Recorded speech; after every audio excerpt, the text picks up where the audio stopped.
Hello and welcome to online तैयारी। आज हम डिस्कस करेंगे नवंबर थर्ड वीक के करंट अफेयर्स को। तो चलिए आज की क्लास शुरू करते हैं। आज का सबसे पहला क्वेश्चन है हमारा कि इंडिया, सिंगापुर और किस देश के बीच ट्राइलेटरल नेवल एक्सरसाइज सिटमैक्स 20 आयोजित किया गया। तो इंडिया, सिंगापुर और थाईलैंड के बीच ट्राइलेटरल नेवल एक्सरसाइज सिटमैक्स 20 आयोजित किया गया। और ये जो नेवल एक्सरसाइज है ये इसका सेकंड एडिशन था, यानी कि फर्स्ट एडिशन का आयोजन कब किया गया था, 2018 या फिर 2019 में। तो 2019 में ये एक्सरसाइज जो नेवल एक्सरसाइज जो है ये अभी एनुअली कंडक्ट किया जा रहा है। किसके किसके बीच में? इंडिया, सिंगापुर और थाईलैंड के बीच में। और इसका आयोजन इस बार कहाँ पे किया गया था? तो ये भी आप ध्यान में रखिएगा, अंडमान सी में इसका आयोजन किया गया था 21 और 22 नवंबर को। और इसमें इंडिया की तरफ से anti submarine warfare corvette Kamorta ने और मिसाइल कॉर्वेट कारमुक ने पार्टिसिपेट किया था। तो इन सारे फैक्ट्स को आप ध्यान में रखिएगा, ये इसका सेकंड एडिशन था। यहाँ पे आप वैसे भी जान सकते हैं Singapore, India, Thailand maritime exercise, और 2020 में किया गया इसलिए 20। फिर नेक्स्ट क्वेश्चन है कि इंटर पार्लियामेंट्री यूनियन के एक्सटर्नल ऑडिटर के रूप में किसे चुना गया है, किसे नियुक्त किया गया है? तो इंटर पार्लियामेंट्री यूनियन के एक्सटर्नल ऑडिटर के रूप में चुने गए हैं जीसी मुर्मू, गिरीश चंद्र मुर्मू। गिरीश चंद्र मुर्मू अभी ये क्या है? तो ये अभी CAG है, यानी कि कंट्रोलर एंड ऑडिटर जनरल हैं अभी प्रेजेंट टाइम में ये इंडिया के, गिरीश चंद्र मुर्मू, जिन्हें कि IPU का एक्सटर्नल ऑडिटर अपॉइंट किया गया है, इलेक्ट किया गया है। और IPU का हेडक्वार्टर कहाँ पे है? तो IPU का हेडक्वार्टर है जेनेवा, स्विट्जरलैंड में। फिर नेक्स्ट क्वेश्चन है कि वर्ल्ड टॉयलेट डे ये किस दिन मनाया जाता है? तो वर्ल्ड टॉयलेट डे ये हर एक साल 19 नवंबर को मनाया जाता है। और ये डे किसके द्वारा मनाया जाता है? तो यूनाइटेड नेशन के द्वारा मनाया जाता है, दैट्स वाई ये इम्पॉर्टेंट है, 19 नवंबर। और इस बार वर्ल्ड टॉयलेट डे का थीम था sustainable sanitation and climate change, sustainable sanitation and climate change. फिर वहीं पे ये UN के वेबसाइट की पिक्चर है, और ये पिक्चर जान के आप देख गए होंगे कि ये कहाँ की पिक्चर हो सकती है। तो ये इंडिया की है, और इंडिया में किस स्टेट की? तो महाराष्ट्र की। World toilet day celebrates toilet and raise awareness of the 4.2 billion people living without access to safely managed sanitation. जिन इतने लोग के पास अगर सैनिटेशन है फिर भी वो सेफली एक्सेस नहीं है, वो सेफली मैनेज नहीं कर पा रहा है सैनिटेशन को। और साफ़ सुथरा जो सैनिटेशन जो होना चाहिए वो पूरी तरह से साफ़ सुथरा होना चाहिए, इस तरह से साफ़ जगहों पे होना चाहिए, जो टॉयलेट जो होना चाहिए वो साफ़ होना चाहिए, जिससे कि बीमारी ना हो। तो ये कहा गया है कि 4.2 बिलियन लोग अभी भी जो हैं वो उनके पास सेफली सैनिटेशन एक्सेस नहीं है। It is about taking action to tackle the global sanitation crisis and achieve sustainable development goals, water and sanitation for all by 2030। तो UN का जो SDG जो है, यानी कि सस्टेनेबल डेवलपमेंट जो गोल है, उसमें यह भी है कि 2030 तक सभी के लिए पानी और सैनिटेशन की सुविधा हो। फिर हम एक न्यूज़ को डिस्कस करेंगे, क्योंकि ये न्यूज़ जो है टॉयलेट डे से ही रिलेटेड है। इंडिया में टॉयलेट डे के दिन सफाई मित्र सुरक्षा चैलेंज लॉन्च किया गया। ये किसके द्वारा लॉन्च किया गया? तो union housing and urban affairs ministry के द्वारा। और it is a challenge for 243 cities to switch over to mechanized cleaning of sewers and septic tanks by April 30, 2021। तो ये एक चैलेंज है 243 सिटी के लिए, जो 30 अप्रैल 2021 तक जो सेप्टिक टैंक और सीवर्स की जो क्लीनिंग होती है उसको पूरी तरह से मैकेनाइज्ड किया जाए, यानी कि जो मशीन से जो है इसकी क्लीनिंग की जाए। तो ये आप ध्यान में रखिएगा। It aims to ensure that no life of any sewer or septic tank cleaner is ever lost again owing to the issue of hazardous cleaning। यानी कि इसको इंश्योर करना, इसका जो एम है, इस चैलेंज का जो एम है कि कोई भी सेप्टिक टैंक और सीवर में सफाई के दौरान न मरे। और ये किस दिन लॉन्च किया गया? तो ये वर्ल्ड टॉयलेट डे के दिन लॉन्च किया गया। और ये जो सेप्टिक टैंक या फिर सीवर में घुसना जो है ये क्या है? प्रोहिबिटेड है। किसके द्वारा? तो सुप्रीम कोर्ट के द्वारा। The prohibition of employment as manual scavengers and their Rehabilitation Act 2013 and various judgments of Honorable Supreme Court expressly prohibit hazardous cleaning, that is manual entry to a into a septic tank or sewer without protective gear and observing operating procedures। तो ये आप ध्यान रखिए, यानी कि without protective gears के या फिर ऑब्जर्विंग ऑपरेटिंग सिस्टम के जो जो उसका प्रोसीजर होता है, जो वहाँ पे मशीन होने चाहिए, जितने लोग होने चाहिए, वो अगर नहीं है तो ये बैन है, प्रोहिबिटेड है। फिर नेक्स्ट क्वेश्चन है कि किस अभिनेत्री को डॉक्टर अंबेडकर पुरस्कार 2020 से सम्मानित किया गया है। तो अभी हाल ही में एक्ट्रेस ऋचा चड्ढा को सिनेमा में योगदान देने के लिए डॉक्टर अंबेडकर पुरस्कार 2020 से सम्मानित किया गया है, अवार्ड दिया गया है। फिर नेक्स्ट क्वेश्चन है कि मृदुला सिन्हा का हाल ही में निधन हो गया, वह किस राज्य की पहली महिला गवर्नर रह चुकी थी। तो मृदुला सिन्हा जिनका कि अभी हाल ही में निधन हो गया, ये पहली महिला गवर्नर रह चुकी थी, कहाँ की, गोवा की। 2019 तक ये गवर्नर थी गोवा की, मृदुला सिन्हा, और ये गोवा की पहली महिला गवर्नर थी। और ये साथ साथ ये बीजेपी की लीडर भी थी और ये एक राइटर भी थी, मृदुला सिन्हा। फिर नेक्स्ट क्वेश्चन है कि वर्ल्ड फिलॉसफी डे 2020 में किस दिन मनाया गया। यानी कि कहने का मतलब है कि ये डे जो है वर्ल्ड फिलॉसफी डे, एग्जैक्ट यही क्वेश्चन आपको एग्जाम में पूछा जाए, ये जरूरी नहीं है, और ये बता के पूछा जाए कि ये इस बार किस दिन मनाया गया। अगर पहली बार इस दिन मनाया गया तो ये इस बार किस दिन मनाया गया। लेकिन आपको ये ध्यान में रखना है कि वर्ल्ड फिलॉसफी डे ये हर एक साल अलग अलग दिन को मनाया जाता है। वर्ल्ड फिलॉसफी डे 2020 ये मनाया गया है 19 नवंबर को, और ये डे हर एक साल के नवंबर के थर्ड थर्सडे को मनाया जाता है। नवंबर के थर्ड थर्सडे को वर्ल्ड फिलॉसफी डे मनाया जाता है, और इस बार कब मनाया गया, 19 नवंबर को।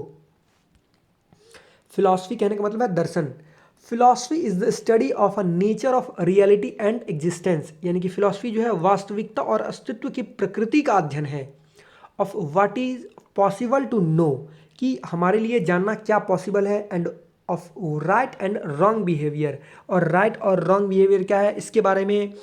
और फिलॉसफी जो है ये एक ग्रीक वर्ड है जिसका मीनिंग है लव ऑफ विजडम, यानी कि फिलॉसफी हमें ये बताती है कि हमें किस चीज़ पर किस तरह से भरोसा करना चाहिए, हम उस चीज़ को कितना तक जान सकते हैं, जो रियलिटी है वो किस तरह की है, एग्जिस्टेंस है किसी चीज़ की वो किस तरह की है।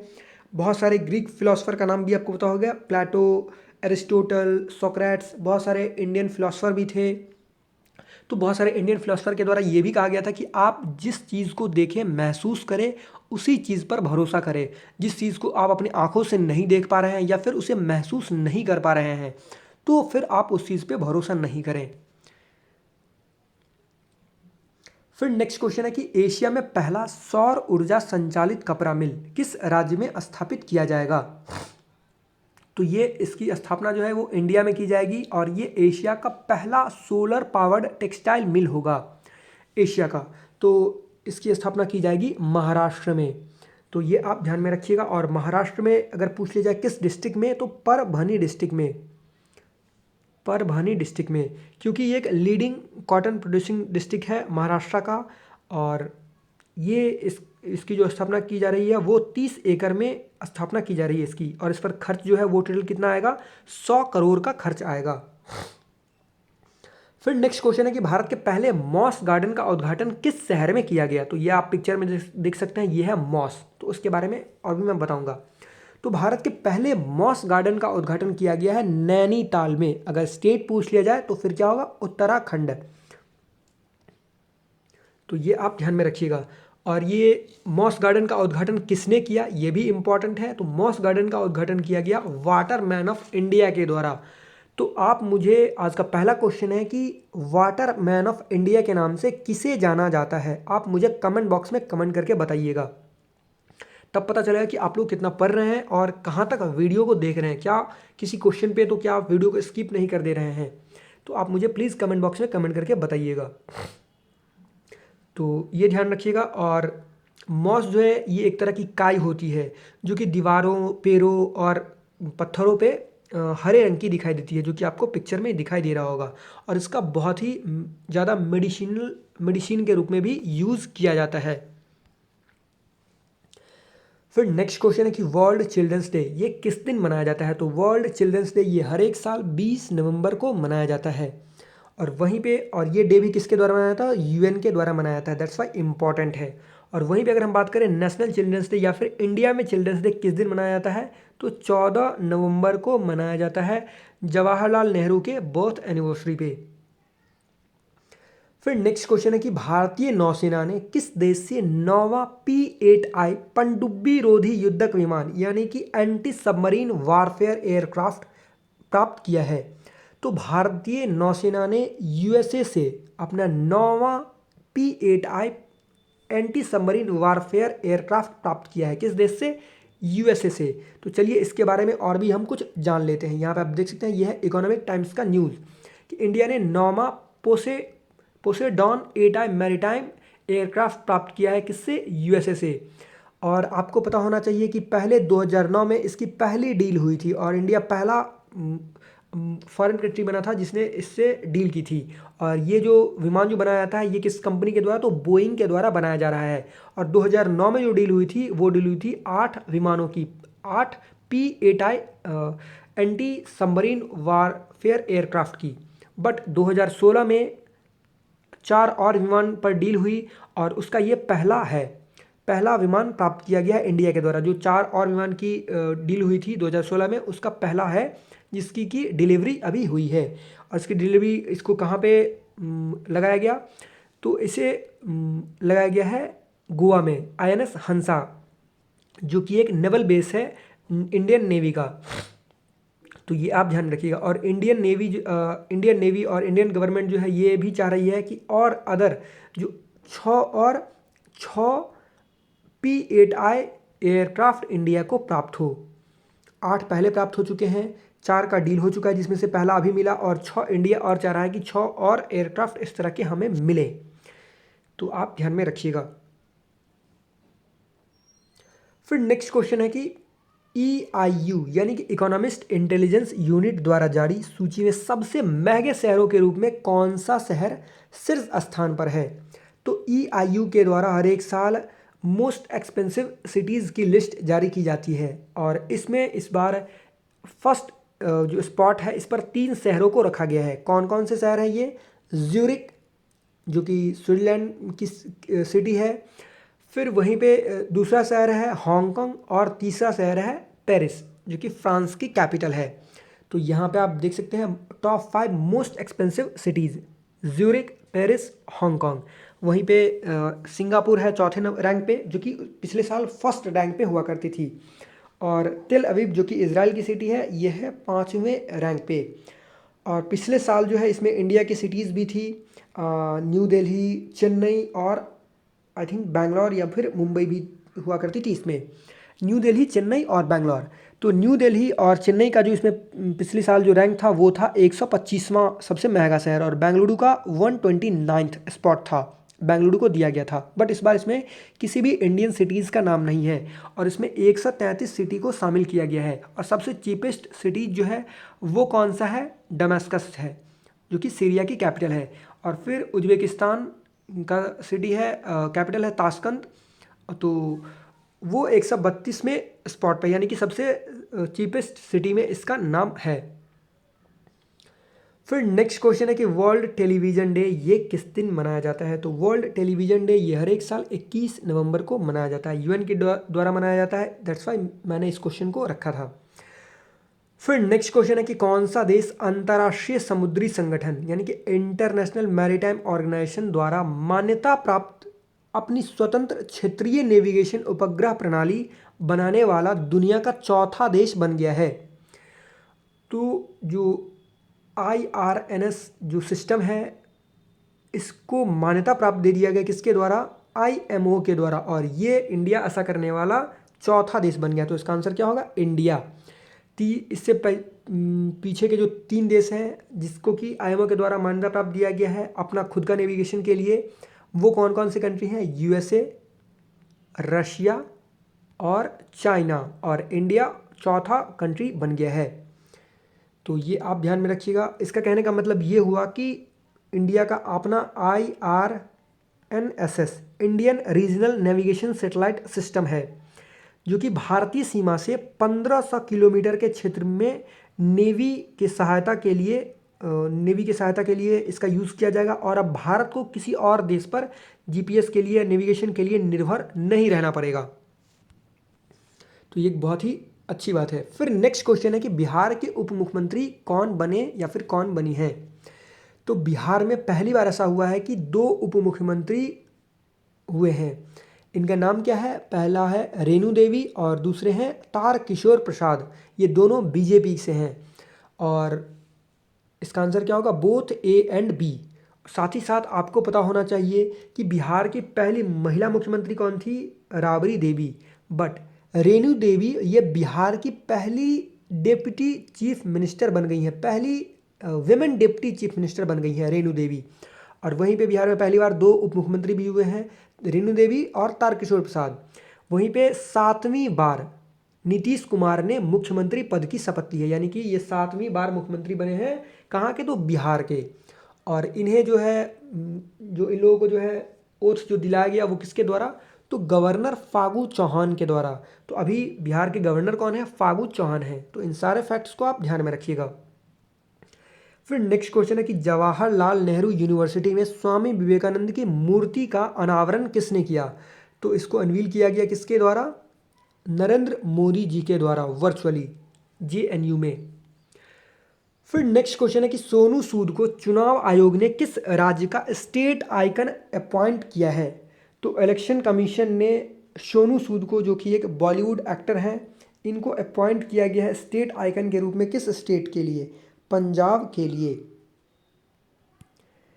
फिर नेक्स्ट क्वेश्चन है कि मास्टर गोल्फ टूर्नामेंट 2020 किसने जीता? इसे नेशनल ऑगस्टा टूर्नामेंट के नाम से भी जाना जाता है और बहुत ही गोल्फ के लिए एक बहुत ही इंपॉर्टेंट टूर्नामेंट होता है। तो ये सुपर इंपॉर्टेंट क्वेश्चन है, ध्यान में रखिएगा। इनका नाम है डस्टिन जॉनसन। Dustin Johnson. फिर नेक्स्ट क्वेश्चन है कि किस राज्य ने गाय के संरक्षण और संवर्धन के लिए एक अलग अलग कैबिनेट की स्थापना की है? और इस कैबिनेट का नाम क्या है? गौ कैबिनेट। तो आपको पता चल गया होगा, इसका आंसर क्या होगा? मध्य प्रदेश।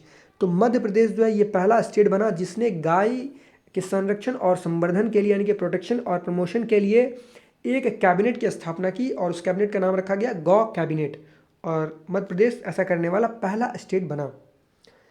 फिर नेक्स्ट क्वेश्चन है कि 2022 में फीफा अंडर 17 महिला वर्ल्ड कप की मेजबानी कौन सा देश करेगा? तो इस कंट्री का नाम है इंडिया। आपको पता होगा कि इसका आयोजन जो है 2020 में होने वाला था, बट कोविड-19 के चलते इसे रीस्केड्यूल कर दिया गया था। और इसका आयोजन कब से होने वाला था? फरवरी से मार्च के बीच में 2021 में। बट अब इस टूर्नामेंट को कैंसिल ही कर दिया गया। 2021 में कोई टूर्नामेंट, फीफा अंडर 17 का टूर्नामेंट होगा ही नहीं और अब इसका आयोजन होगा 2022 में। बट लाइकली इंडिया को ही फिर से इसकी मेजबानी प्राप्त हुई है, होस्टिंग प्राप्त हुई है। वहीं पे अगर हम बात करें 2022 में जो फीफा की अंडर 20 विमेंस वर्ल्ड कप होगी वो कहाँ पे होगी? तो कोस्टा रिका में। कोस्टा रिका में। तो चलिए आज का दूसरा क्वेश्चन ये है कि कोस्टा रिका की कैपिटल जो है वो क्या है? आप मुझे कमेंट बॉक्स में कमेंट करके बताइएगा। फीफा का हेडक्वार्टर कहाँ पे है? ज्यूरिक में है, जो कि सबसे महंगे शहरों में से है, मोस्ट एक्सपेंसिव सिटीज़ में से है। फिर नेक्स्ट क्वेश्चन है कि रिजर्व बैंक इनोवेशन हब के पहले चेयरपर्सन के रूप में किसे अपॉइंट किया गया है? तो रिजर्व बैंक में जो है एक इनोवेशन हब इस्टेब्लिश किया गया था अभी हाल ही में और इसकी घोषणा अगस्त में ही की गई थी। तो इसके पहले चेयरपर्सन कौन बने हैं? तो इनका नाम है क्रिस गोपालाकृष्णन। क्रिस गोपालाकृष्णन। तो ये पहले चेयरपर्सन होंगे रिजर्व बैंक के इनोवेशन हब के। दैट्स वाई ये सुपर इम्पॉर्टेंट हो जाता है। और ये है क्रिस गोपालाकृष्णन। यहाँ पे आप देख सकते हैं cofounder and former cochairman Infosys has been appointed as the first chairperson of the reserve bank innovation hub in August. The central bank had announced that it will set up the Reserve Bank Innovation Hub to promote innovation across the financial sector by leveraging on technology and creating an environment that would facilitate and foster innovation. तो ये आप ध्यान में रखिएगा। और RBI के बारे में अगर हम डिस्कशन कर रहे हैं तो आरबीआई से 2 क्वेश्चन और पूछे जा सकते हैं जो कि आप ध्यान में रखिएगा। क्या क्या क्वेश्चन पूछे जा सकते हैं कि अभी जो आरबीआई ने किस बैंक पर 1 करोड़ का जुर्माना लगाया है? तो अभी आरबीआई ने पंजाब नेशनल बैंक पर 1 करोड़ का जुर्माना लगाया है। फिर वहीं पे किस कंट्री की जो सेंट्रल बैंक जो है, रिजर्व बैंक जो है, या फिर सेंट्रल बैंक कहिए आप, सेंट्रल बैंक ने जो है सबसे ज़्यादा उसके ट्विटर पर फॉलोअर हैं, तो वो है आरबीआई। और आरबीआई के जो ट्विटर पर जो फॉलोअर हैं वो 1 मिलियन पार हो चुका है, यानी कि 10 लाख पार हो चुका है। और दूसरे नंबर पे सबसे ज़्यादा किस देश के सेंट्रल बैंक के पास ट्विटर पर सबसे ज़्यादा फॉलोअर हैं? तो वो है मैक्सिको सेंट्रल बैंक के पास।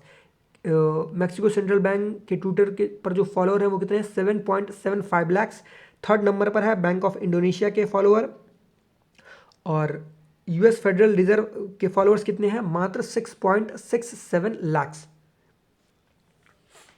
तो ये आप ध्यान में रखिएगा। रिजर्व बैंक से यहाँ पे हमने 3 क्वेश्चन को डिस्कस किया है। फिर नेक्स्ट क्वेश्चन है कि ए प्रॉमिस्ड लैंड, ये पुस्तक किसके द्वारा लिखी गई है? इसके ऑथर कौन है? तो इनका नाम है बराक ओबामा। Barack Obama. और इस पुस्तक में, ये पुस्तक जो है ये 2 सीरीज़ की है, और आई थिंक इसके बारे में हम पहले भी डिस्कस कर चुके हैं अपने किसी वीकली करंट अफेयर्स के वीडियो में। और ये पहली सीरीज़ है जिसमें कि उनके द्वारा जो 2009 से 2017 तक जो ये प्रेसिडेंट थे, तो उनके पॉलिटिकल कैरियर के बारे में जानकारी मिलती है। फिर नेक्स्ट क्वेश्चन है कि आईसीसी के अनुसार अंतर्राष्ट्रीय क्रिकेट खेलने के लिए न्यूनतम आयु क्या निर्धारित की गई है? तो आईसीसी ने अभी हाल ही में इंटरनेशनल क्रिकेट खेलने के लिए एक मिनिमम एज फिक्स किया है, और वो एज है एज 15, यानी 15 साल से कम उम्र के कोई भी प्लेयर जो है वो इंटरनेशनल क्रिकेट नहीं खेल पाएंगे।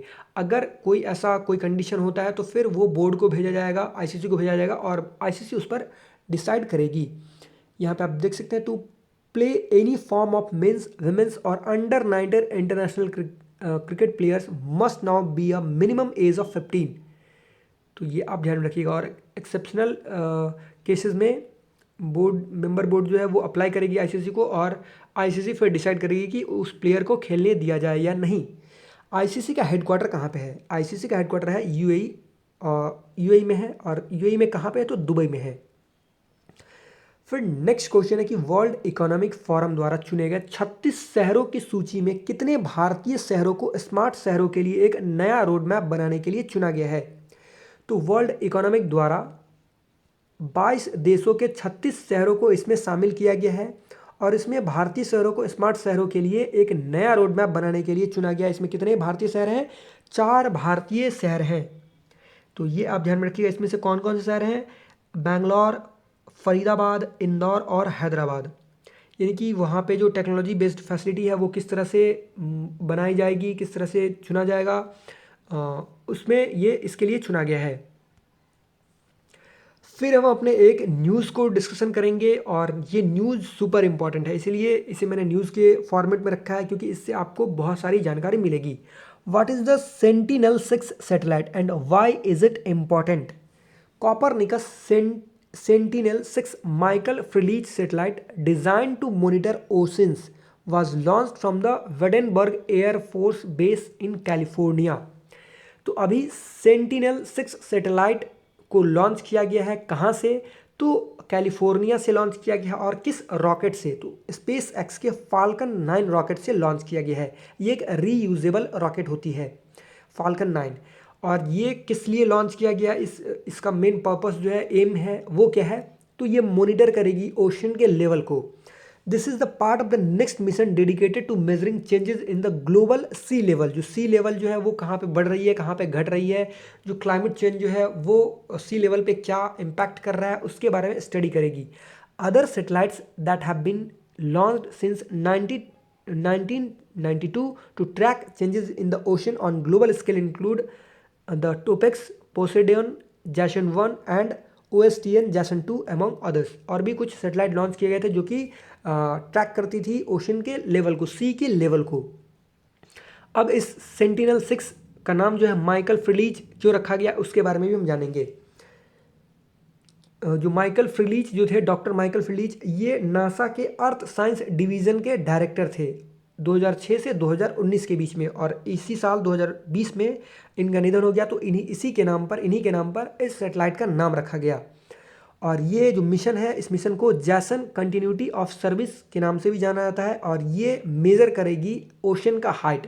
यहाँ पे माउंटेन का हाइट तो मेज़र किया ही जाता है, बट यहाँ पे ओशन का हाइट भी मेज़र किया जाएगा कि क्लाइमेट चेंज की वजह से जो ओशन में जो है वो क्या चेंजेस देखे जा रहे हैं। और सेंटिनल-6B को जो है ये कब लॉन्च किया जाएगा, ये भी इसी तरह का ओशन के ऑब्जर्वेशन के लिए सेटेलाइट ही होगी। तो ये लॉन्च किया जाएगा 2025 में। और ये किसके द्वारा डेवलप किया गया है, यूरोपियन स्पेस एजेंसी और नासा के द्वारा डेवलप किया गया है। इसमें बहुत सारी और भी ऑर्गेनाइजेशन है जिसके बारे में इम्पॉर्टेंट रखना उतना इम्पॉर्टेंट नहीं है। बेसिकली इसमें ये ध्यान रखें कि ये यूरोपियन स्पेस एजेंसी और नासा के कोलैबोरेशन में ये डेवलप किया गया था और लॉन्च किया गया। इसमें और भी कुछ ऑर्गेनाइजेशन थे जो कि आप यहाँ पे देख सकते हैं। तो ये जो है, ये इसके सिग्निफिकेंस क्या है, this data will allow improvements in both short term forecasting for weather prediction in the 2 to 4 week range. जो ये शॉर्ट टाइम में जो वेदर फोरकास्टिंग में जो चेंजेस जो होती है उसके बारे में भी हमें इंफॉर्मेशन प्रोवाइड करेगी। जो इंफॉर्मेशन जो में इम्प्रूवमेंट लाएगी। साथ ही साथ जो लॉन्ग टर्म के लिए जो जैसे कि कोई भी टाइफून, साइक्लोन, हरिकेन जो आते हैं उसके बारे में भी जो प्रिडिक्ट हमें करेगी। साथ ही साथ ये जो सीजनल कंडीशन होती है अल नीनो और ला नीना, उसके बारे में भी हमें जानकारी बेहतर प्रदान करेगी। तो ये आप ध्यान में रखिएगा। वहीं पे एक न्यूज़ जो है आपका और छूट गया था, वो न्यूज़ क्या था, ये 15th G20 समिट के बारे में। ये न्यूज़ हमने अभी तक मतलब यहाँ पे इसे मैंने इंक्लूड नहीं किया था, तो इसके लिए माफ़ी चाहूँगा। 15th G20 समिट जो है ये वर्चुअली कंडक्ट किया गया है। और किसके प्रेसिडेंसी में, तो सऊदी अरेबिया के प्रेसिडेंसी में। ये आप ध्यान में रखिएगा। और इस बार इसका थीम क्या था 15th G20 समिट का, realising opportunities of 21st century for all. फिर से सुन लीजिएगा, realising opportunities of 21st century for all. और G20 की जो 2021 में जो प्रेसिडेंसी चली गई है वो किसके पास चली गई है, तो इटली के पास गई है। वहीं पे 2022 में जो प्रेसिडेंसी थी वो किसके पास थी, इंडिया के पास थी। बट अब 2022 की जो प्रेसिडेंसी है G20 की वो चली गई है इंडोनेशिया के पास, और 2023 की प्रेसिडेंसी आ गई है इंडिया के पास। वहीं पे अगर 2024 की प्रेसिडेंसी की बात करें तो वो है ब्राज़ील के पास। तो आप अपडेटेड रहिएगा, मे बी कहीं चेंजेस भी किए जाए। तो ये आप इन सारे फैक्ट्स को आप ध्यान में रखिएगा। और G20 में 19 कंट्री और यूरोपियन यूनियन के कंट्रीज़ आते हैं। तो इन सारे फैक्ट्स को आप ध्यान में रखिएगा। So this is the end of our video. I hope आपको ये वीडियो अच्छा लगा हो, और अच्छा लगा हो तो प्लीज़ वीडियो को लाइक कीजिएगा, वीडियो को शेयर कीजिएगा, और हमारे चैनल ऑनलाइन तैयारी को सब्सक्राइब कीजिएगा, जिससे आपको हमारी आने वाली वीडियो मिलती रहे। Thanks for watching.